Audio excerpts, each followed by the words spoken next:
All right, for this lesson, we're going to be learning how to add keyboard interactions for our loops so we can have our art be a little bit more interactive. Let's just jump right into it. We're going to start with our typical, what's it called, nested for loops. So let's do I equals 0, I is less than 600, and then I plus equals 30. You guys get the point now. Make sure you're going to be a little crazy right now. I'm just going to copy and paste some of that. Ooh, what am I doing? Feeling crazy today. All right, let's make these all J's. And then let's just start with our typical, we do like this, ellipse I, J, 20. So here we go. We got a bunch of our circles. Looking good. I'm kind of into it. I kind of want them to be a little bit more to the right. So let me do this for a second. Sorry. So they're kind of lined up. There we go. I don't love it. I gotta do this. Sorry. I go crazy with these kind of things. Perfect. Okay, so that looks really good. I'm really into it. Now, what I'm trying to do here is kind of like, I want to like have this be a little bit more dynamic. So like when I press a button, things change on the screen. So let's like do a few explorations of things we could do. So the first thing we usually do is like, let's just give it a color. Let's make these boring old blue circles to start off with. And what I'm going to do is I'm going to say if key is pressed. All right, and if that key is equal to A. Now, by the way, if you have no idea what I'm doing with these keys pressed, this is a continuation of our earlier lesson. You want to go back and look at the original keys pressed lesson. This is just basically how to use keys pressed inside of for loops and what you could do with it. And so what we're going to do is I'm going to change the color. Now, an important thing to recognize is that, remember, it's your original color, and then in between your original color and the shape, you want to put your new color. So what I'm going to do here is now I'm going to give it a crazy fill. So check this out. So I'm going to say fill, random 255, random 255. Let's just do something crazy like this. Let's do mouse X. So now, boring. Watch what happens when I press A. Ooh, now I got something cool going on. Stop pressing A. Boring again. Fun, boring. Fun, boring. Fun, boring. Fun, boring.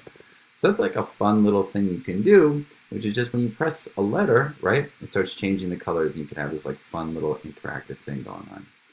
I don't want to make this too interactive right after that. Now, that's one thing we could do, right? But we could also just have it like show different things. So like, how about this? What we could also do is if key is pressed, you know what? I'm going to be so lazy today. Let's just copy this whole thing. All right.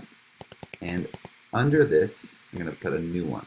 So I'm going to say if key is pressed, and say this. And what I'm going to do is I'm going to have these random colors again, but this time I'm just going to put a rectangle inside of the key is pressed. So let's do I, J, and then once again, let's do like a more randomness, so it looks kind of crazy. So what I'm saying here is this. When I'm pressing the B button, so when I press A, I want it to have random colors still. All right. Now for this one, when I press B, I want a rectangle to show up with random colors and random sizes. Now, I want to be really clear here. Notice how this ellipse is outside the key is pressed, meaning it's always going to show up. Even if I'm not pressing A, you'll see this ellipse because it's not inside of here. This rectangle will only show up when I press B. All right, so now check it out. So when I press A, all right, random colors looking cool. Check this out when I press B. Now I got these random rectangles in there too. A, B, right? And we can keep going with this kind of theme. We can start having some more fun. We could do some lines. So let's say this. If I press C, let's change this to stroke. Let's change this to a line. Okay, actually, let's change the stroke weight here so we get some more craziness going on. Let's make this a random number between 0 and 10. So now, check this out. Oh, let's put some alpha on this. I'm just having too much fun today with this. So, check it out. So, A, B, C. Oh, why is my line like that? Oh,